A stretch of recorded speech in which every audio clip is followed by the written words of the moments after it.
Devil's cake. The devil's cake. That's what Army Hammer eats for breakfast. Yeah. Army Hammer. He's doing well these days, it seems. Yeah. Yeah, the Army Hammer stuff. Let me scoot my chicken up. Okay, just trying to fix my clothes here. The Army Hammer stuff is like fascinating to watch. I noticed I've been looking at all those during the last episode and just like, Do you want to try one? look great. No thanks. Tell me all about it. I don't need to try them. Just describe it to me slowly. I don't remember what this one's supposed to do. It feels weird in my hands though. Does that make your hands tingle? No. Okay. Maybe I shouldn't hold that then. Because my hands are on fire. Look how red they got. That's so weird. No, I have zero reaction. What on earth? Okay. What is it? Why? Hello. Brittany held us. Hey. Did Brittany send that to you? No. She just knows everything. Yeah. Brittany. Brittany held. Hi. Hey. This is the... Somebody. Stop it. Yeah. This is the Witches Magic Murder Mystery Podcast. Yep. And I'm Kara. I'm Megan. And we're here with a murder story today. Yes, it's your turn. I was definitely trying to not do a murder story because I don't like doing the same one. Right. I think I mixed it in a up row, with but... Oh, you did, Tame. but I meant my last one was also a murder. Oh, you know? yeah.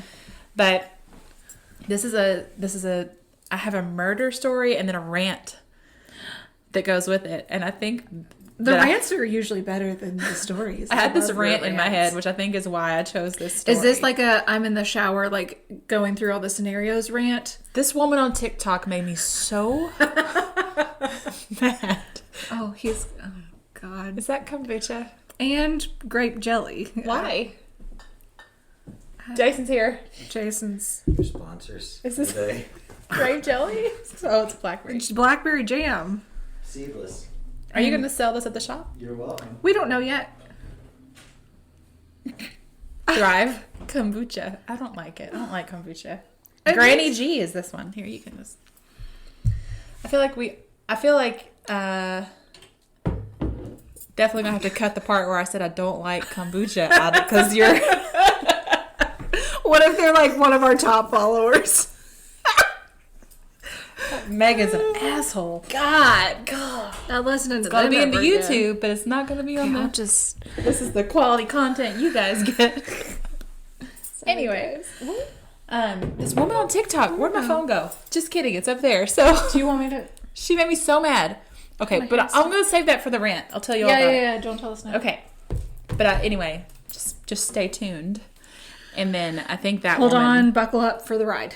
is why I chose this case. Yeah. Because I kept going back to other ones. Are you comfy? Stabbed. You okay? This thing it just caught me. Okay. I'm a mess today. Jeez. All right. Okay. This is the murder of Dorothy Jane Scott. Okay. You ever heard of her? No. I actually had never heard The this murder one done either. by or the murder of? Of. Okay. The murder of Dorothy Jane Scott. Okay. Okay. Dorothy Jane Scott was a 30-something single mother living in Stanton, California. She'd grown up in Anaheim, which was about 20 minutes away, and she's described as being kind of an introvert, pretty independent, super close with her family. Gotcha. So Dorothy and her 4-year-old son, Sean, were living in Stanton. She worked as a secretary in the back in the back of this place over here. In the up back yonder room. up the street, and you know that one store. I'm from Kentucky. Y'all have to Google something for that. I love Twink. In the back room at 2 jointly owned stores. So it's like one building that has 2 stores in it, Okay. and I think they share a secretary in the back. Gotcha. So her dad was so the 2 shops were the Swingers Psych Shop, which sounds I want to go. way more scandalous than it actually was, and then Custom John's Head Shop also sounds way more scandalous. Huh. Yeah, just go. So many Absorbing jokes. Like my head every hurts. All of a sudden, it's like bit of too that. many. Huh. Okay. So her dad was the co-owner of the head shop, and her parents was he? lived filthy. So he was able to leave. She was able to leave Sean with her parents while she went to work. So they sound like, so a head shop is like where they sell stuff. What do you think it is, Kara? I don't know. It's where they sell stuff like for Hats. no, I think it's like smoking accessories. Like accessories is not the right word, but like if you smoke pot, you get your pipe at the head shop. I think that's right. If I'm wrong, you'll tell me. I know. Somebody please explain. And then the swingers psych shop, they go together. The swingers psych shop is like a hippie shop. With an underground sex club.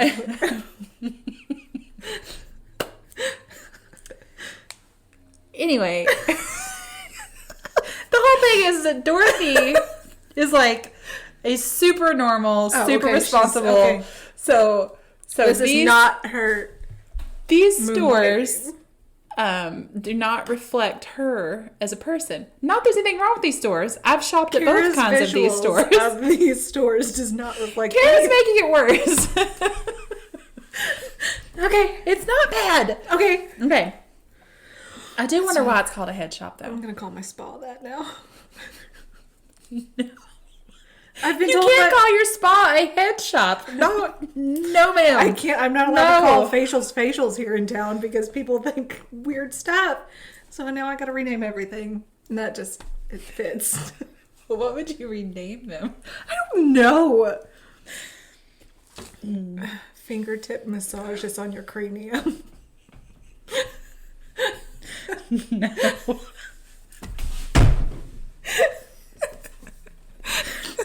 I'm gonna have to tell you no. Okay. Fingertip massage. I'll take a poll. Y'all let me know. Okay. Murder. Dorothy was super responsible. Kara's not. I already told you she was pretty independent and like she's a single mom. She held down a job. She didn't do any drugs. She didn't go out drinking. She was just really committed to her son, and she was pretty religious. People said she was really dedicated to her church. Okay. At work, she was known for being someone you could rely on, and she was super organized. So, I love an organized person. God, me too. They're my favorite. Yeah. So we have this picture of this woman who is living a pretty normal, simple life. Yeah. She's not engaging in any risky behaviors. She's not got this deep, dark side. She just lives her life. She goes to work every day. She's good at her job. She spends her evening with her son. She goes to church. She has a good relationship with her family. Like zero red flags. Like she's just normal. Normal as can be. There were some troubling things going on at work though. Oh. At the head shop and the swinger store. Okay. So she answers the phone as part of her job. And she started getting these really weird phone calls at work. They were like, listen, have you thought about extending your car warrant? No, I'm just kidding. We need you to go buy a gift card.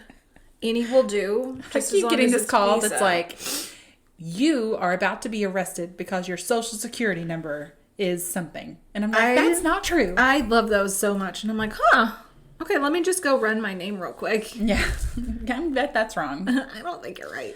So anyway, I make jokes when I'm anxious, and this story makes me really anxious. So as she twists her hair, those of you that aren't watching YouTube, she's just like twirling her hair. I hate this.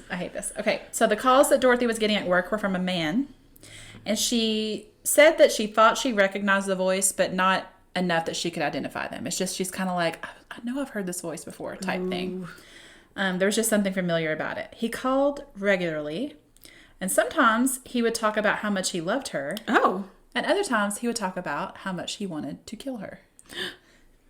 One time he was specifically like, I'm going to chop you into bits and no one will ever find you. Oh. Yes. What is that about? Why? Like, what is this thing of like, I want you to be afraid? You know what I mean? Yeah. Like, that brand of stalker is, I mean, just, they're all terrifying. But like, can you imagine? It's not just that they want you. They also want you to fear them. To be afraid. Yeah. Huh. So, the switching back and forth between flattering her and telling her he wanted to kill her is just the most... It's exhausting.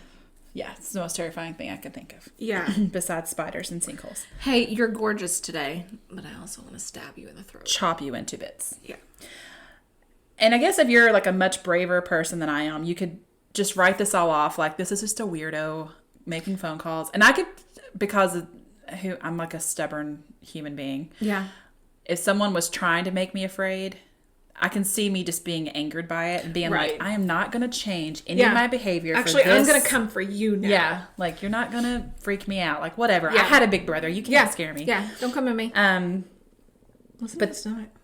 It's like, hey, we ate cake. Now it's time for lunch. We had cake for Kara's birthday, which is not till next week, but we had it early. So I can see myself being like, whatever, dude, like, creep. But then he started letting her know things. He said things that told her he has been watching her. Like, he knew her routine. No. And sometimes he would comment on what she was wearing. No. Right. So this is someone who's actually close enough.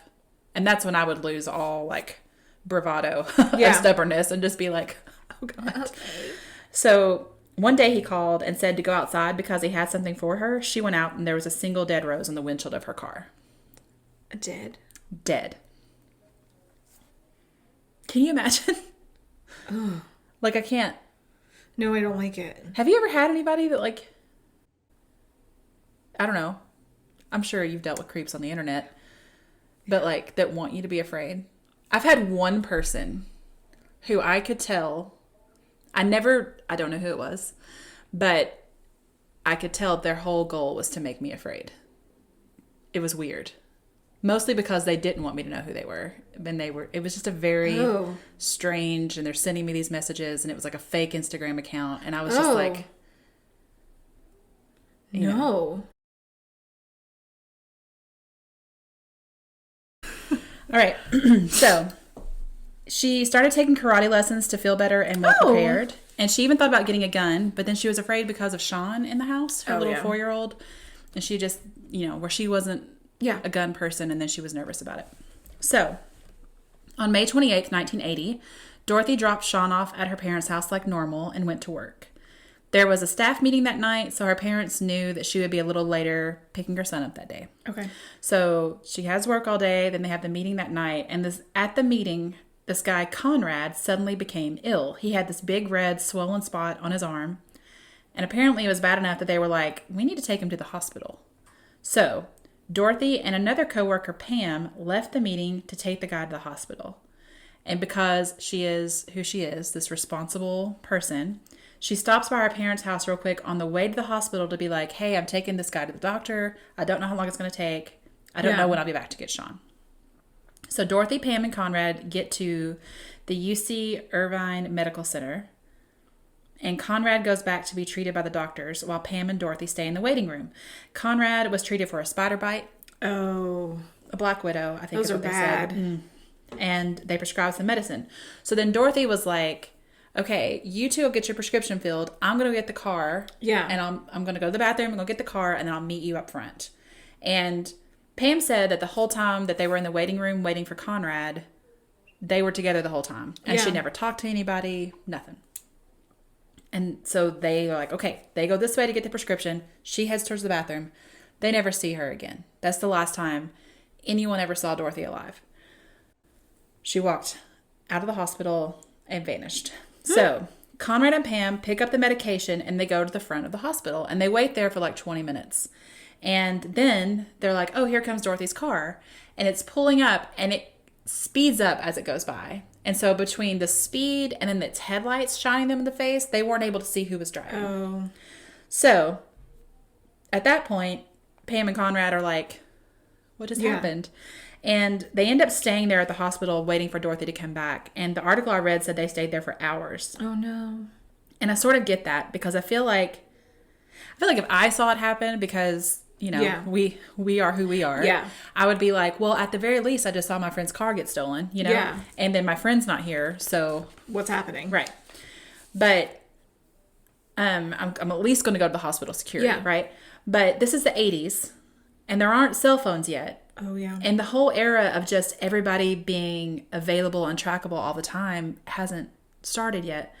So I think that sense of I can't immediately locate this person, so something is obviously wrong, just wasn't part of our response. So I think to them, they were like, something else. Maybe something happened with our kids. Something must so have she had to rush happened. home. Right. Yeah. And so she had to go take that and she's going to come back, you know, and there's no way for them to call her and ask that. Yeah. So they assumed she would deal with whatever had happened and then come back to get them. I mean, that's all my conjecture. Yeah. So finally, after waiting a few hours, they called Dorothy's parents to ask, like, has she picked up Sean yet? Yeah. And they were like, no. And so at that point, Pam and Conrad decided to call the police because basically it's like the only emergency that would have been anything would have been with her son. So it's the 80s and Dorothy's a grown up. So the police at first were kind of like not that worried. Right. But then at 4:30 in the morning, 5 hours after Pam and Conrad last saw Dorothy, her abandoned, burned car was discovered in an alleyway about 10 miles away. Oh, no. So now, Dorothy's missing. Her car's been burned. This doesn't look promising. And then Dorothy's parents get a phone call. Are you related to Dorothy Scott? The caller asked. Yes, her mother replied. And the caller said, I've got her, and hung up. Police tried to trace the call and see if it led them anywhere, but it didn't. They also told her parents that they shouldn't tell the media. This makes me mad. They said, don't tell the media about Dorothy's disappearance because it could have a negative impact on the investigation. But somebody out there could know where she is or could have seen her. Right. There's so many reasons that, I don't know, I would think it outweighs it. And I get that you don't want to tell the media everything. Right. But just do the thing that they always do where they hold back some information. But at least let people know. She's gone. Yeah, and you found her burned car. Something bad happened. This isn't like she just... Yeah. Yeah. So a week after she disappeared, Dorothy's dad called the newspaper. He was like, I don't care what you said. I'm going to do this. So he called the newspaper to tell them about her disappearance. The paper ran the story, obviously. Right. And then the editor of the paper got a phone call. Oh, no. And the person said, I killed her. I killed Dorothy Scott. She was my love. I caught her cheating with another man. She denied having someone else. I killed her. No. Whoever made that phone call knew details that he could only have known if he had been there the night she disappeared. He knew what she was wearing, and he knew that the man she'd taken to the hospital, Conrad, was being treated for a spider bite. Right. Because there's no HIPAA at that time.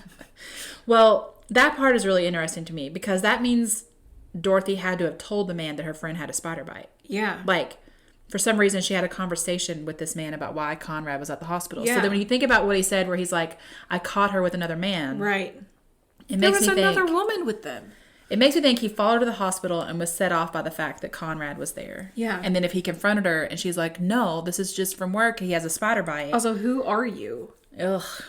I bet she knew right away. You know, I bet she knew right away, this is the guy that's been calling me. She probably recognized the voice or just... Got that feeling, that gut feeling. Yeah, some scary man approaches you and you've been getting these phone calls. Yeah. I can't imagine how terrifying it must have been to be like, this is him. Ugh. And he said he was going to chop me into bits. And now he's angry. Because I have somebody else. Oh, God. So, and just thinking about that some more. If Conrad had been a woman, like if it had been a female friend that had to go to the hospital, if there had been no man in the car, would this have even happened? Right. And then, I mean, it might not have happened that night, but it does seem like this stalker was just at a point. Eventually this was going to happen. Yeah. But I get really stuck in the what ifs. Yeah. Like, what if Connor had been a woman? Or what if Dorothy hadn't been like, I'll go get the card, I'll meet you guys out front? What if they all left together? Went to get the prescription, the other one went and got it? Yeah. So, I hate thinking about that. So, to be clear, Dorothy didn't have a boyfriend. So, this whole thing of like, she was my love, she was cheating on me. She didn't have a boyfriend. This was not a thing. She was not seeing this guy. The phone calls didn't stop. Just about every Wednesday for the next 4 years. What?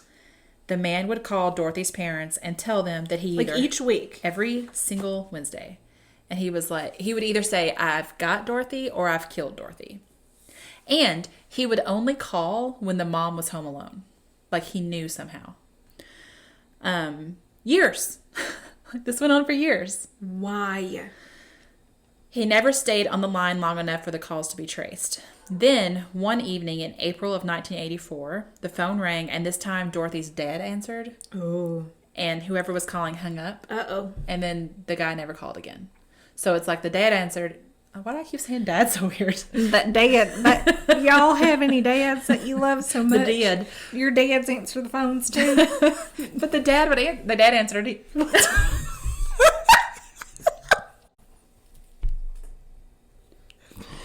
The dad.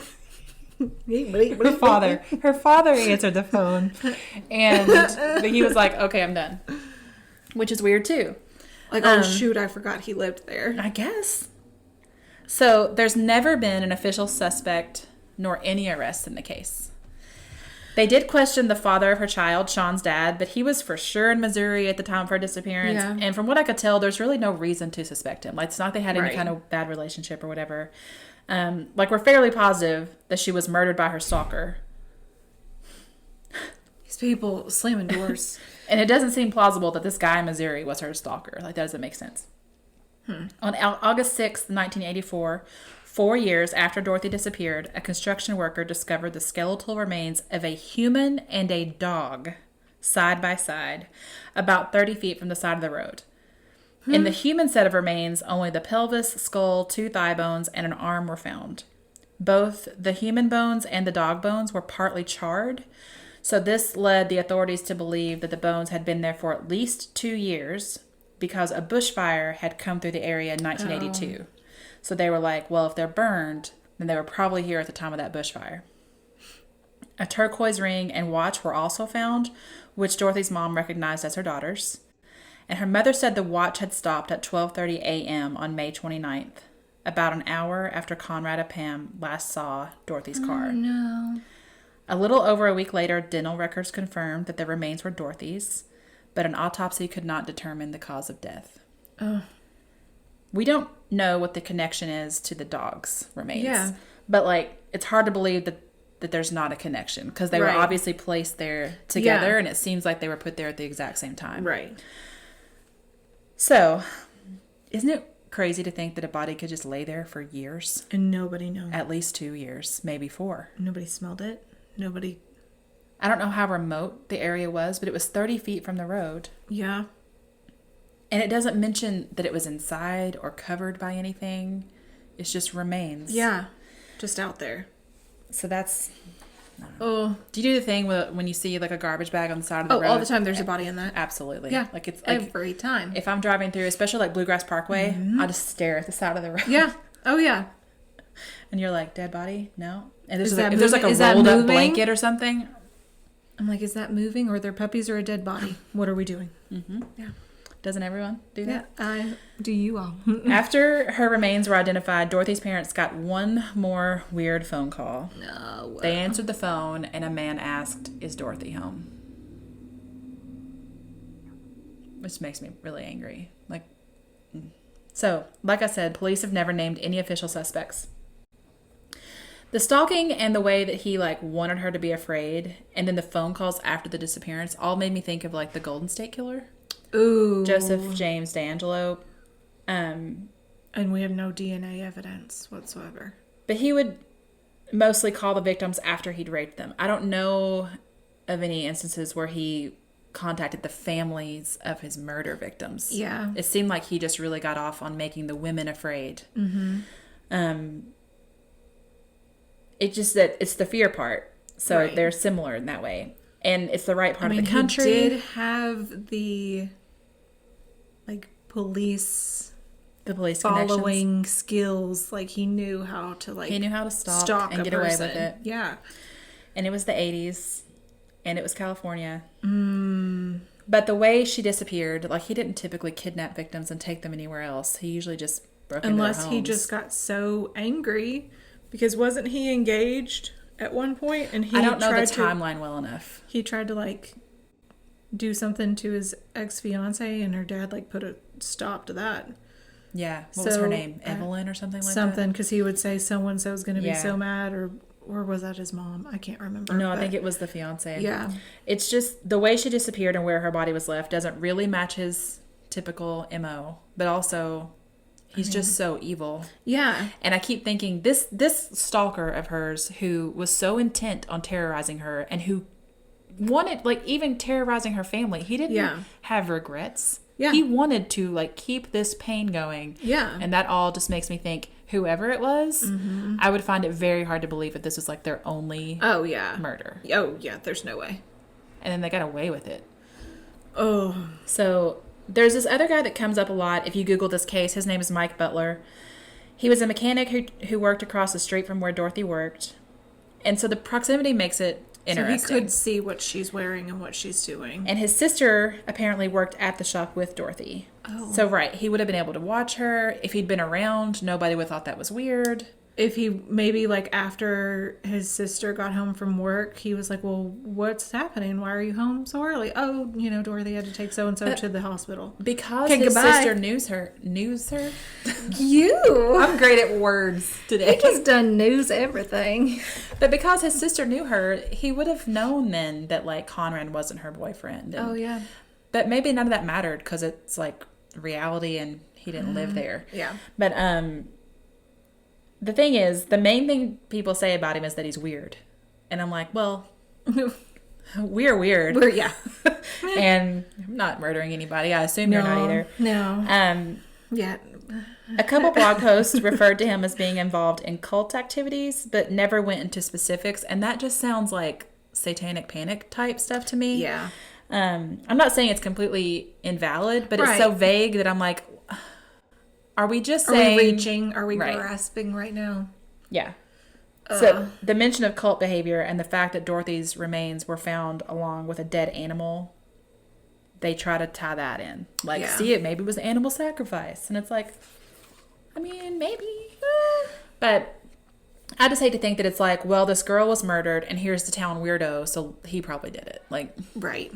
okay. Regardless. Let's all throw our stones. Mike Butler died in 2014. So okay. there's also some talk that maybe Dorothy's father would have recognized the voice of the caller, which is why he would only call when her mother was home. And when her dad answered that one time, I said it again.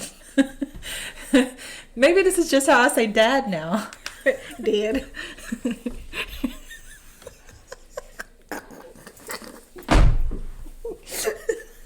Why? I don't know. Where's this coming from? Her father. Megan's making some life changes. I just suddenly decided that I'm going to have that accent for the one word. When her father answered the phone the one time, the calls stopped. Stopped in its tracks. Which is it's an interesting theory, but it could also just be that the killer hated women because he probably obviously hated women. So maybe just he enjoyed terrorizing her mother. And he knew that he wouldn't get anything out of his dad. Yeah, it's not as enjoyable. No. So, all right, so now here's my rant. I love it. I'm here for this. Okay. This woman on TikTok, she did this video where she was, I hate her. She was like, can you please be polite to men that hit on you? And I just want to punch her in the face. Like, right away. She's got this dumb face and this dumb song. And I'm not a man hater. Like, I've actually never been rude to a man who's hitting on me unless it's a creepy internet weirdo. No, and I've been roofied before, so let's not. Yeah, and it's by an attorney that I knew. So Jesus.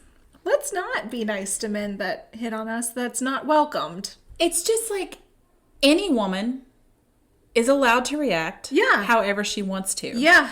In the times when I have been hit on in a situation where I'm like, this is cringy, I still get anxious about having to, like, okay, how am I going to... Yeah. Because there is a reason that, there are a lot of women who've had bad experiences with men, and you don't know what you're walking into. Yeah. And so I get that there are plenty of nice guys out there. I mean, the whole not all men thing. Of course. Yeah. We know not all men. Yeah. But there's enough men. Yes.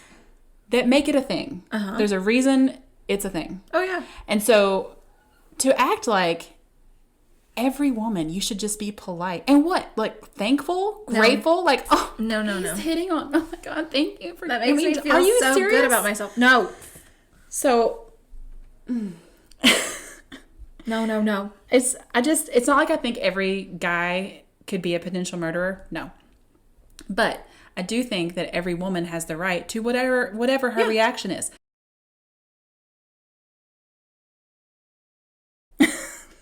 Here's the point.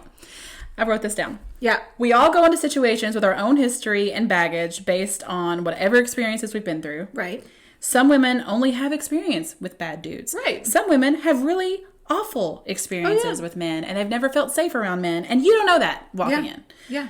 So to this woman on TikTok, who for whatever reason decided that it's her job to invalidate the feelings of any woman who's ever felt afraid or uncomfortable when a man was hitting on her, you suck, and you can go kick rocks. Kick rocks while we throw them at you. That's my favorite thing that Kara says. He can kick rocks. He can kick rocks. I've been a little like... Don't tell me how to feel. Grumpy for the past 2 days because of that. You needed to get it out. I just feel like... I mean, so do we need to make like a rebuttal one? There are okay. some great ones. Okay, good. Great ones. Like TikTok destroyed this woman. Thank God. She just... Oh, we'll just call on Baba Yaga. She can just take care of this woman. I just... You feel how you feel. Fine. Yeah. But don't tell me how to feel. Don't tell me how to do anything. I don't like that, period. No. But don't ever act like... Because I'm going to do the complete opposite and make you really angry while I'm successful at it. That's the worst. Yeah, that's the worst part. Like, you telling me to do something is the quickest way for me to be like, even if I was going to, it's like, no. No. Now? Here we are now. See this completely different scenario that's happening because now I of refuse. You. Yeah. So, again... stories like this stuff happens, and if you're ever uncomfortable, it's okay to be rude. It's okay to be rude. What did I say in that one episode? Like, be a dick and apologize later. Yeah. Well, it's like what My Favorite Murder says that. They're just like, don't worry about it. Yeah. What do they say? It's on that wrapping paper I have. Kara's got the cutest My Favorite Murder themed wrapping paper at her shop. So if you're around Nicholasville. You don't even have it out in the shop yet, though. No, not yet. It's so okay, but listen, we've had a lot of people asking us for merch. Mm-hmm. So we are... we're working on it. Working on it. And we're working on having a website where you can get merch and also link to Kara's shop. So you can buy all the witchy fun Yeah, she has so much great stuff. It's great stuff. All this great stuff today with my dad. My dad. Madia really likes it. So for those of you we've had several people who are like, I want to come to Kara's shop, and I wish I could come to Kentucky just to come to Kara's shop. Well, soon you'll be able to shop online. Yeah. So that'll be fun. So we're working on it. But it's just the two of us doing everything. So everything. Just the two of us. Right. We can make it if we try. Just the two of us. We're full of mashups today. We're great. All right, so that's it. That's all I got. That's all I got. Yeah. Thanks for listening. Yep, and if you suck, kick rocks. That's our conclusion. It's just, and anyone who argued, she was just like, why do you got to be rude? And I'm like, it's not about being rude. It's just about, you don't know yourself. My situation. Yeah. And so, I get that it's hard to be the one to make the first move and to hit on a woman, just as it's hard for a woman to hit on a man. Like, I get all of that. Take some bravery. Just don't be creepy about it. But I don't owe you anything for that. No. Nobody owes anybody anything when it comes to your feelings and emotions. So yeah, if you're turned down, you're turned down. Okay. I mean, unless you're Tom Hardy and then come at me. That's fine. Kara will never turn you down. No. Tom Hardy. Or that Irish guy that I found on TikTok. Yeah. I don't know. The one with the accent is great. God. If you're Irish, just slide into my DMs. Don't send me peen pics. I won't marry you. But you can talk to me all day. That's fine. All right. So, as always, find us on Instagram at Witches Magic Murder Mystery. Or email us, witchesmagicmurdermystery@gmail.com. And that's all. Oh, YouTube. You can find us on YouTube now. Oh my gosh. Yep. Yeah. And you get to see all the unedited video. This glory. Hilarious. Okay. Have a good week. Yeah. Goodbye. Goodbye.